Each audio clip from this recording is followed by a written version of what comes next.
even just telling me that I was different in a way that made sense to my young self and not shaming me and basically not ever insinuating that there was some failed version of normal or strange or weird thing about me. That's so powerful. Haley Moss was diagnosed with autism at age 3. Today, she's an attorney and an advocate for the neurodivergent community. We'll talk to her about her very young diagnosis, her experiences growing up, some of the misunderstandings about autism in women, and workplace initiatives that are expanding opportunities for autistic people. And since she lives in Southern Florida, how could we ignore the Florida Marlins? It's all straight ahead on episode 122. I'm Emily Kircher-Morris, and this is the Neurodiversity Podcast. What is neurodiversity? You see the world differently. Autism spectrum. Gifted. Complexities that are inherently inside. ADHD. Dysgraphia. Tourette's. All brains are different. You are exactly what this world needs. This is the Neurodiversity Podcast. I am very excited to announce that the course we have been talking about for the past several months is finally ready. Strategies for Supporting Twice Exceptional Students is a course for educators, and it includes over 15 hours of professional development training on how to understand and support neurodivergent gifted kids. We're launching it right now for school districts to offer as in-house professional development workshops or with a site license for teachers to use as a self-study course. If you're an educator, get in touch with us today to find out how your school can provide this training. You can find out more at neurodiversity.university. Haley Moss is up next. You're listening to the Neurodiversity Podcast.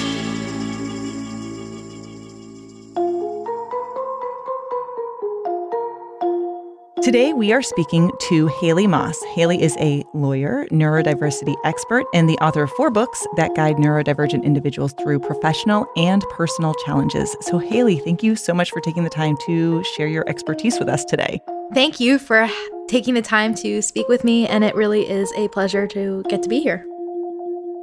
So I hear you have some expertise about Marlins and margaritas. Is that something that we need to address right off the bat, or? Possibly. I wouldn't exactly say that I'm an expert on either of these things, but they're things that I find absolutely hysterical. So I live in Miami. I lived in South Florida my entire life, and nothing is quite as embarrassing at times as the Florida Marlins team. No offense to any of the human beings who work in the organization. I'm sure all of you are fantastic and dedicated. But yes, I remember a time when we were the Florida Marlins, not the Miami Marlins. I remember the rare, strange year that we won the World Series. And I have been to one Marlins game in my entire life. I was a second-year law student, and I went with a group of friends to support my law school's public interest program. So they took a block of seats. And how do people sit still at baseball games? I have never quite figured that out. It is so slow, and I am very fidgety, and I can't sit still for as long as a baseball game is, and I didn't have some other activity with me. And the only activity there is to do at a place like Marlins Park is to go find food and beverage. And because this is Miami, and based on where our seats were, we were right near the margarita stand. Perfect. And it was the frozen drink stand, so everyone's like, ooh, we're going to get frozen margaritas. And I guess that makes the Marlins a little bit more bearable.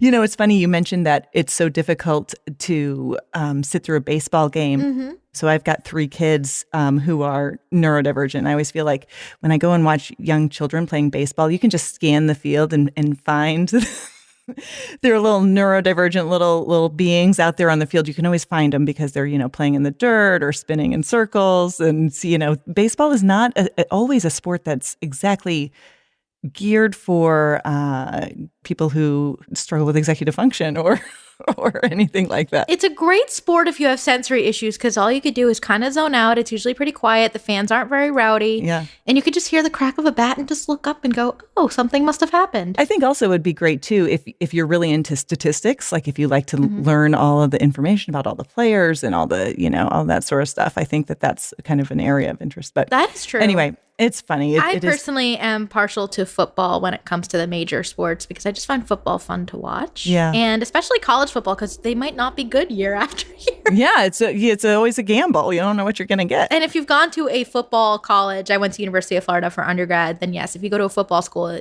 it's so embedded in your culture, and seeing the student sections come alive either in person or on TV is always very cool. Yeah, definitely.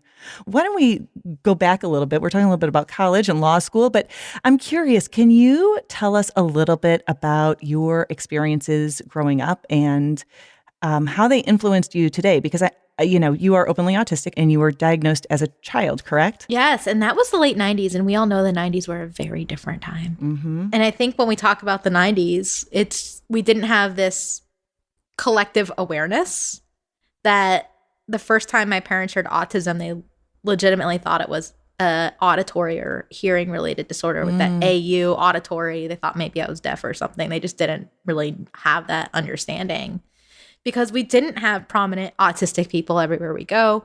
We weren't throwing out these 1 in 44 children numbers. We had a very different thing, and we had dial-up internet. Like, just put it where it is. That it just was so different of a time period.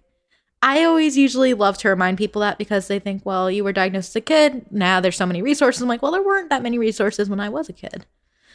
And I think a lot of why I did get diagnosed as a child, because I know there's so many different gender disparities and community disparities as well, is because I was a late speaker. And I didn't start really talking until I was about 4.5 or 5. So when you're a non-speaking 3-year-old or a late speaking kid, it definitely registers that something is going on here. And most of my communication was crying and screaming, and I was very overwhelmed by sensory things. I wasn't connecting with the other kids. And I used to love to play in different ways. So I was a parallel player always. And a lot of the toys that I always liked, I loved toy cars as a kid, and school buses in particular for some reason. And I would sit there, I would line them up, and then I would take the buses and I would just spin the wheels back and forth. And apparently that is not what neurotypical kids do. So a shocker. I know little kids don't all just sit there and spin the wheels. But now that I think about it, I'm like, I know why I like to spin the wheels, because I like the way the little ridges feel against your fingers. That makes sense. And they make that little tiny like noise when you spin like Hot Wheels cars and the little wheels on them. And I know me well enough to know I like the sensory experience of it, because that would be me at this point in my life. Because if you put a toy car on my desk, I probably would be spinning the wheels. Yeah, you'd play with it the same way. I would not be driving it along my kitchen table. I'd definitely be spinning the wheels. I know me. Yeah. And at this point in my life, I have the awareness to tell you that. But I also grew up in a very accepting home. I think my house was very neurodiversity affirming. And the more I look back on it, I have many different hypotheses about why. Other than the fact I think that my family genuinely is that good of human beings. But I think we also were a neurodiverse family to begin with. I also think that my parents never thought that something was wrong with me, which was fantastic. And they told me I was autistic when I was about 9, because that's when they determined it was appropriate and that I would have an understanding. I was enamored with the Harry Potter series in the time before J.K. Rowling discovered Twitter and became ableist and transphobic. So anytime I talk about Harry Potter, I feel like I have to put this caveat because I know that she as a human being is very problematic. But the series at the time in the early 2000s was a pre-Twitter time too. And pre-Twitter Harry Potter was brand new to the movies, and the books were still being released, and people would still go to Barnes & Noble at midnight, just kind of setting your scene for you, where I was at 9. And my parents tell me that I have magic in me like Harry, and that I'm different, but different's neither better nor worse. It's just different, and different can be extraordinary. And how this kind of comes about in the Harry Potter context is Harry didn't quite fit in with the Muggles, and he didn't fit in with the wizards really either, but he was still accepted. He was still the hero of the story, all that good stuff. And we focused on the strengths. And I love this the more I look back, because my parents did not know what neurodiversity was in, say, 2003, 2004. I don't think a lot of us, quite frankly, did, unless you were an autistic adult organizing at that time. But my parents were so neurodiversity affirming without having this social justice vocabulary. And I think that's really important for a lot of our listeners, is you don't have to be perfect on language or really know how to describe things to be a great ally or a supporter. Yeah. And even just telling me that I was different in a way that made sense to my young self and not shaming me and basically not ever insinuating that there was some failed version of normal or strange or weird thing about me. That's so powerful. And I had really good self-esteem as a young person because of it, even if I wasn't socially accepted by my peers. So you felt different than your peers. You already probably were noticing that something wasn't the same as what they were experiencing. Yes and no. So I thought that I was really cool and everybody else was really strange. I had the opposite problem of, instead of you thinking you're weird, as so many neurodivergent kids do, I thought everyone else was weird. Like, what's wrong with you people? That's what I thought. I thought I was really cool. And my parents made no secret of convincing me that I was really cool. I didn't get invited to like birthday parties and stuff, and that was a non-issue. Okay, we're going to go to Disney for the weekend, or we're going to go get ice cream. We're going to do something better than going to so-and-so's party. So yeah, I definitely thought I was cool. You didn't get invited, no problem. Yeah. Like, we'll do something better. Yeah. And more fun. I grew up in Florida, so going to Disney World is kind of like not the big lifetime vacation, which is why I realized when I say that it probably sounds really shocking of like, oh, you just casually went to Disney World. Like, yeah, people casually went to Disney World. It was maybe a 2-hour drive. Yeah. And that's just how it was. Yeah.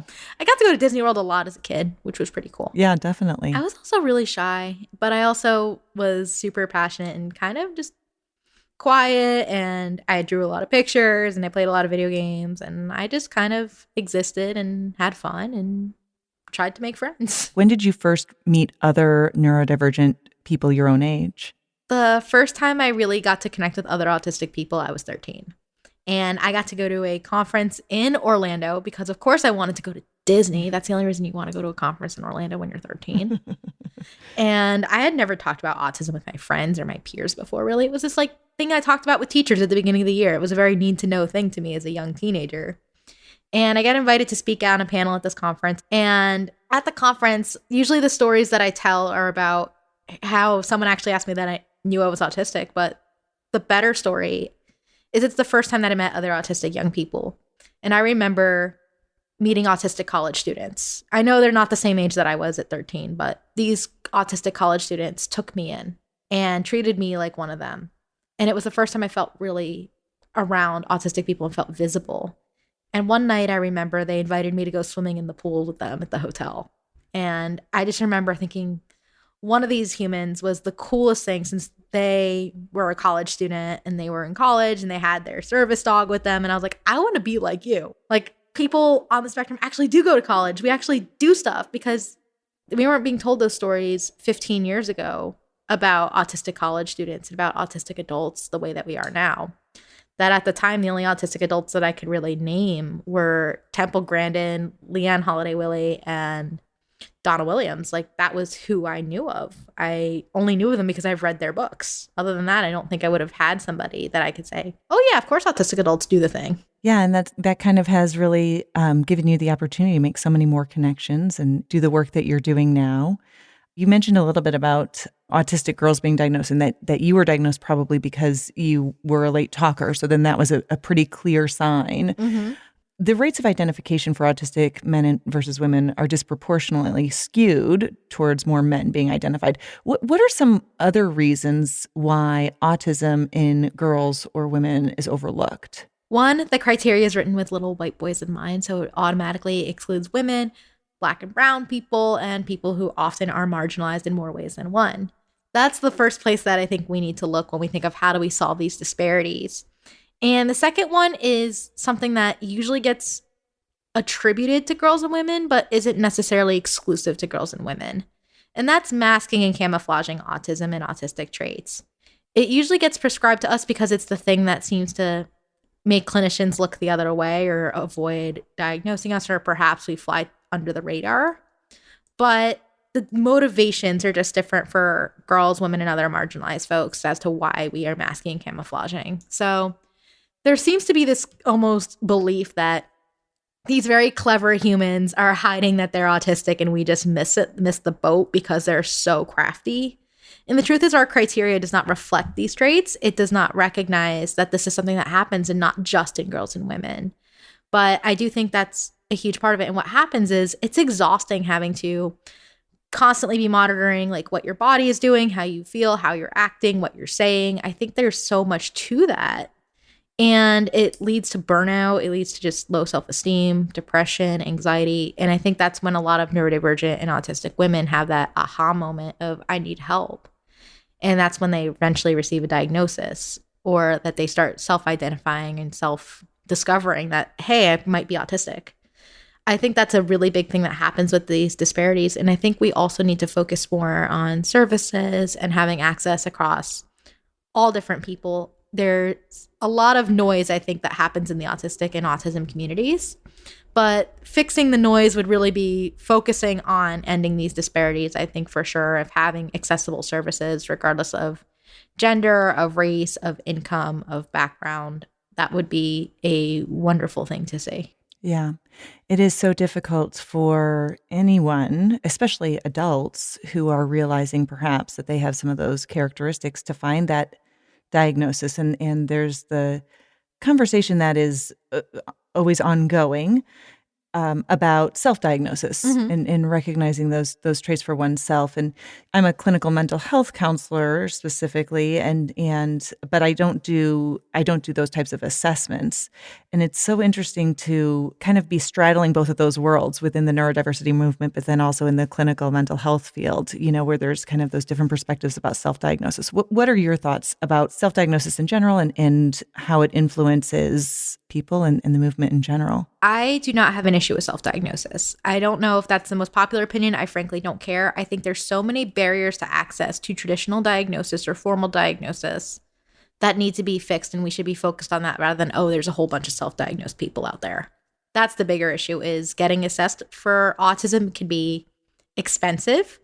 It might be dependent on your income. It might be dependent on if you have health care. That might be dependent on if you have a full-time job, where you live, which clinicians are well versed in autism, especially not just in little kids, where in the world you live. So if you live in a country perhaps that does not have the same resources as somewhere like the United States, that it might be very, very difficult, to say the least, to even find someone who knows what they're doing and is qualified.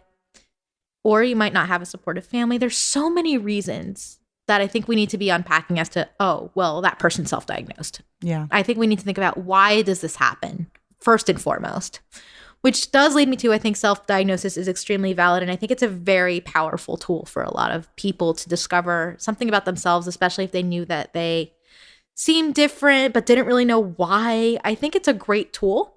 I do get a little bit more concerned sometimes with it, only when it comes to things like receiving workplace accommodations, depending on if you have a workplace that does ask for documentation. Sometimes they do, or that you have to prove that you're a qualified individual with a disability in some way, shape, or form. I think that that's when things get a little murkier. And of course, when you're receiving services in school, you usually do have to have a formal diagnosis of some sort. But I do believe that depending on when this is happening, especially in the K through 12 setting, you might be able to get early interventions or evaluations covered. There's so much that goes on, and a lot of what happens with self-diagnosis isn't a reflection on the individual so much. I think a lot of it is a policy failure across the board. And I wish that more air was spent, or at least more airtime for that matter, was spent on the policy failures more so than, people are diagnosing themselves through TikTok. Because I don't really think that's the answer either. I think that's another extreme of it, that yes, that might be that first clue, but I know for me, I know for many others that it's a jumping off point to do more research. And if you know how autistic people can get when there's something we're interested in, you bet there's going to be a self-diagnosis that comes way more than just 2 or 3 memes or a TikTok video. I'm sorry. I just feel very strongly about that. And I think that we do our homework, we do our research, and it's something that can be so illuminating. But I do wish we fixed the system, or rebuilt the system, or had tools so that getting an evaluation, finding a clinician who knows what they're doing, or that the research has better criteria in mind for diagnosing adults, was in place. I get a little bit irritated sometimes with clinicians who want to dismiss the possibility that self-diagnosis is valid, because ultimately, I don't know, if I have something that is physically wrong, if I'm sick and I go to the doctor, I get on WebMD, it helps me to ask the right questions. Mm-hmm. I also think that there's a difference with WebMD though, because I could go to WebMD because I have a cough and I could be convinced that I have breast cancer. So yes, I think that's where I think there's a huge difference in self-diagnosis for autism or neurodivergence, is you're not going to go, I have this one thing, and then you go, oh my gosh, I can't believe I have a terminal disease. Right. That's not going to happen. Right. So I'm sorry. I just had to say that because I'm convinced every time I go to WebMD and I look something up that I'm dying or I'm already dead. Yes. Yes. Well, you and Dave, our producer of our podcast, have that in common. So, we like to keep Dave off. That you're convinced you're already dead when you go to WebMD? Yes. You're like, how am I alive? You're like, okay, maybe I have a cough. There's like a cramp in my stomach. And it's like, nope, it's cancer. It's always cancer. And then you're convinced, you're like, am I entering renal failure? And then it's like, girl, you ate too many chicken nuggets at lunch. That's really all it is here. Keep it real here. That's what went on. You ate a lot of fries, because I just love fries. And everyone who knows me knows I have a huge thing for fries. It's like, you had too many fries. That's why your stomach hurts, not because you're dying. And hopefully clinicians, whatever their specialty is, are willing to listen and just take into account what people's lived experiences. And I think that's not just a clinician issue when it comes to autism, but it also does kind of reinforce this idea of medical ableism, which also intersects with racism and sexism and every other ism out there too. So think about even how a lot of female patients are often not believed when it comes to things like pain or mental health, or you're just written off as that you're crazy or you're just making it up, when really something is very wrong or very different or very apparently affecting this person's life. So that's another form of medical ableism, and also that doctors and clinicians tend to really underestimate disabled qualities of life, including neurodivergent people. So I think there might also be a tendency for clinicians to be like, well, this person seems like they have it all together. They have a job, they have a house, they have a partner, they have something, therefore they can't be autistic because they're not like those autistic people, or they're not like the autistic person that we read about in a case study. Yeah, we have so far to go with helping people realize what that can look like, for sure. And that's when you need the lived experience of, that's not always how it works. Right. Like, I don't fit a lot of those molds. I am employed. I live on my own. My apartment's a mess, but it is still my mess and I own it. But I'm able to do a lot of the things that most people do. And I think there's a lot of things that I struggle with. And when you ask me about what I would like to accomplish in my life or what I enjoy, I sound like every other 27-year-old person and quite frankly, I always appreciate when I get to do that, because like, kind of not that exciting. Just existing, just being a person and having interests and hopes and dreams and family and love and happiness. Like, those things aren't necessarily disqualifiers. You're fine. You survived law school. No. Well, ADHD is so similar too. It's like, well, your grades are okay, or how can you be in med school and you've never had an ADHD diagnosis and now all of a sudden this is coming to the surface, or dyslexia, all of these things. I feel like we could have a very great conversation about how you will get missed for a diagnosis for pretty much anything if you have good grades in school. Yep. Because everything else will get swept under the radar. Because you have good grades, there's no clear issue here. Right. I had very good grades in school. That's why I think if I was not a late speaker, I would have had a very different trajectory. I wasn't oppositional. I didn't get in fights. I wasn't loud. I wasn't disruptive. I doodled quietly as my way of inattention. I was a star student because I was quiet and I respected authority. I was a good kid. And I think that goes for a lot of neurodivergent youth as well. Yeah. And especially those of us who might be little girls or who might also just be naturally introverted as well, which I think a lot of autistic people are. Yeah. So I think there's a whole other story to be told on if you have good grades and seem compliant in that case, then you're definitely going to get missed and nobody's going to think something is different or that you actually need support. I know one of the other areas where you specialize and frequently speak is related to autism in the workplace. And so I was wondering if you can just share a little bit about some of your observations regarding the barriers that autistic people face as they're either attempting to enter or participating in the workplace, or other things that you notice about that process. That is a really big area of stuff. So I don't know where to start, but I guess we could talk about disclosure, because I feel like that's one of the things that people don't really know what to do with. Yeah. Is like, do I share I'm autistic? How do I go about that process to get an accommodation? When should I share? If I should share?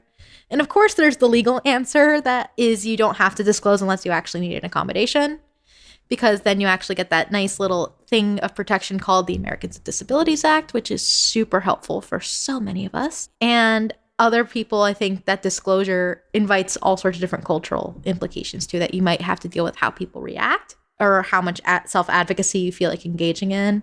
If you feel like you're a bug under a microscope, even more. If you feel like you're becoming tokenized or the one autistic person held up as a model of sorts. I think there's a lot to unpack in the disclosure conversation and how to do it. how and when to do it, or if you should do it in the first place. I think that's one of the biggest trends that I see that continues to emerge, and probably the one that I have the most fun trying to dissect for people. So when you talk to people and they've either chosen to disclose or not disclose, are there any examples that really show like this went really well, or things where it just didn't go as they expected? I think when it goes really well, it's usually pretty obvious. And when it usually goes really well, for me, people either don't react at all because they realize it's probably better to just shut up and listen, as so many people should probably do more often in many different areas of life. They thank me for sharing with them, or they just nicely ask how they can be supportive. And that's always my favorite thing. It's just like, thanks for telling me, how can I support you?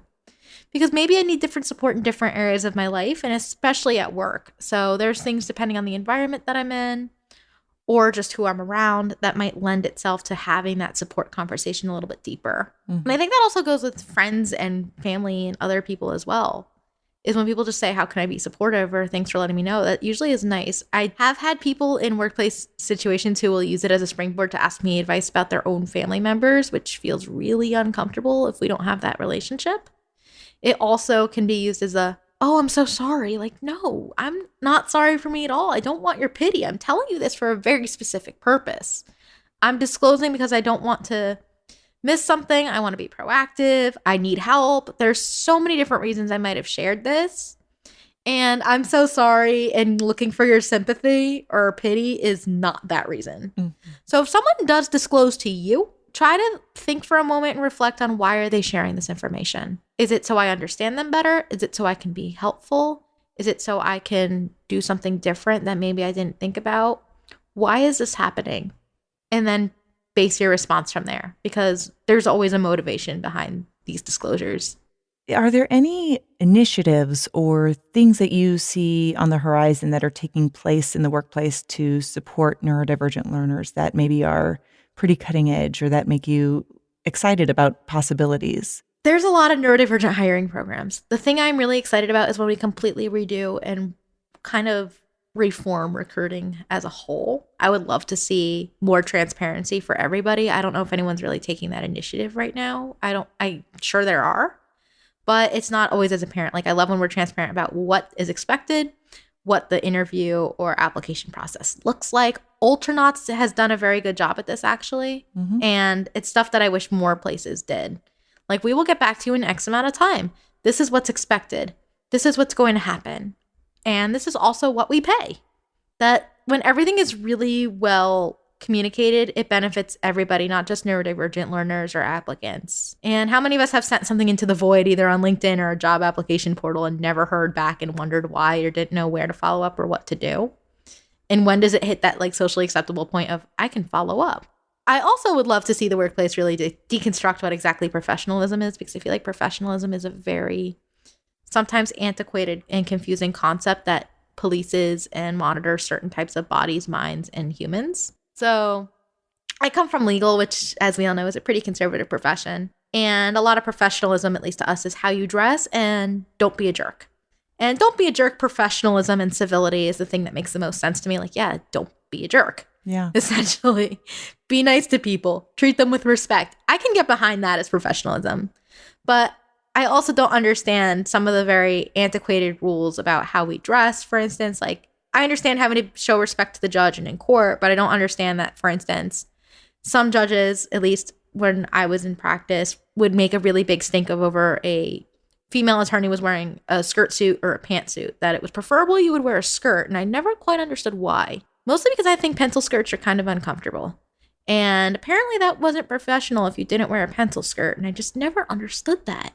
That some of these rules restrict so many different people, not just neurodivergent people, but also people who might be gender nonconforming, or that you can't find a pencil skirt that fits you right based on your body. Like, there's so many things about professionalism as a whole, other than just basic civility and respect, that I think need to be unpacked and done, because they are rooted in racism, sexism, ableism, just to get started. But that's a whole other can of worms that I'm kind of afraid to open today. But they're arbitrary. It's like somebody decided somewhere along the way that this is the expectation, and if you are not, and that you must. Yeah. And if you don't pick up on those hidden rules, then you're screwed. Yeah, you're going to be judged for that. Yeah. I mean, it's not like a lot of those things are written down anywhere. No. I remember one time I wore open-toed shoes to an interview. I mean, they were like nice sandals. I did get the job, but I was told afterwards that they counted points off because I wore open. I'm like, what? You're like, really? Yeah, it was summertime. What do you, I don't know. I don't like to wear socks and shoes. I would understand if it looked like you had prehistoric toes. But other than that, because, if someone has toes that look really prehistoric sometimes, or you're just like, what is going on? Is that a foot or is that like a claw? Like of some sort. Like, I don't know. I think if it's, there's got to be some kind of arbitrary line there too. But I think if it turned out that you secretly have claws or something, then maybe it might be seen as unprofessional because it might be kind of scary. But then we also have to work on unpacking our own biases of why we're afraid of claws. So. Exactly. So I have to ask before we wrap up. So I hear that our last guest, well, we might have an episode in between, but one of our previous guests, Eric Garcia. You know Eric. So tell us a little bit about. We're old friends. And we actually met through Twitter years ago. He was writing a story for The Atlantic. Well, his old job at National Journal in that story now lives on at The Atlantic, that he reached out to me for an interview. And it turned out when he reached out that some of his friends from college were people I knew from law school. So it was a really small world moment. It's like, hey, you know each other. And then we just started talking, and it was just really cool and it's so cool getting to see my friends in the neurodivergent community just succeed. And I remember when he was talking about writing a book and seeing that his book exists is so cool. Yeah. So I always just say I'm proud of my community and I'm proud of my friends because it's so cool. And autism really is a small town and you kind of end up knowing everybody. That is true. All right. So before we wrap up, here's my actual last question. So if you were talking to an autistic person who is struggling with understanding their identity or trying to find their place as a neurodivergent person in this world, what advice would you give? Like, what would you want them to hear? I think I would just want them to know to keep being themselves and that nothing is wrong with you. You are absolutely perfect the way you are. And you are not broken. You are not a failed version of normal. And keep doing whatever it is you're doing. And also, you deserve love. You deserve respect. You deserve happiness. And I just want to give you a hug if that is something that is sensory okay with you. I genuinely just want autistic people on this journey to know that they're not alone. I think there's this tendency that we think we're the only person ever who has ever dealt with anything related to autism, because that's how I always felt, especially as a young person, like, oh, it's just me.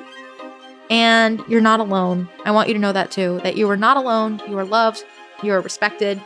You deserve to be happy. You deserve to be accepted. You deserve to be supported.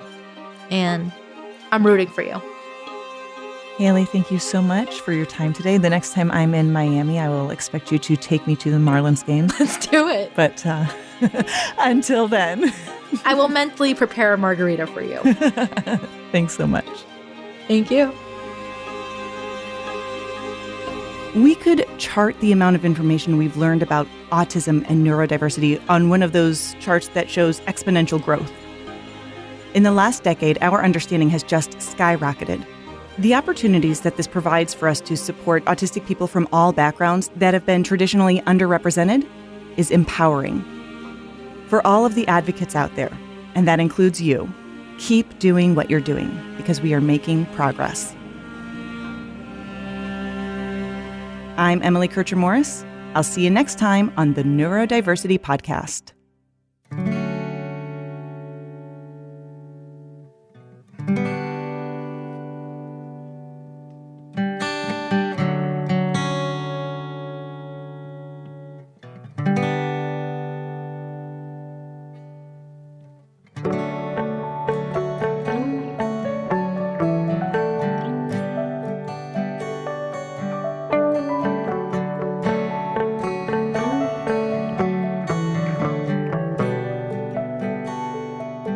Our thanks again to Haley Moss for joining us.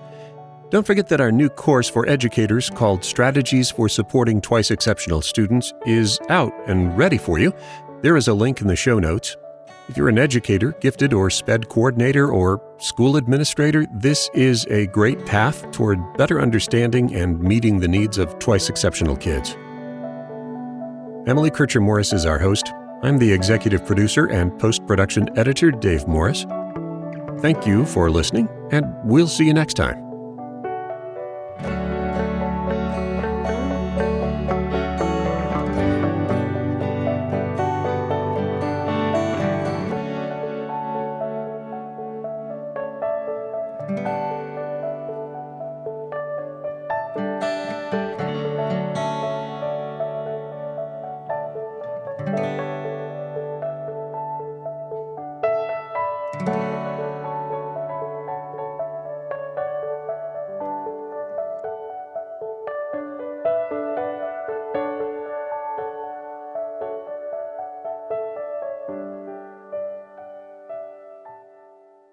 This podcast is a service of the Neurodiversity Alliance.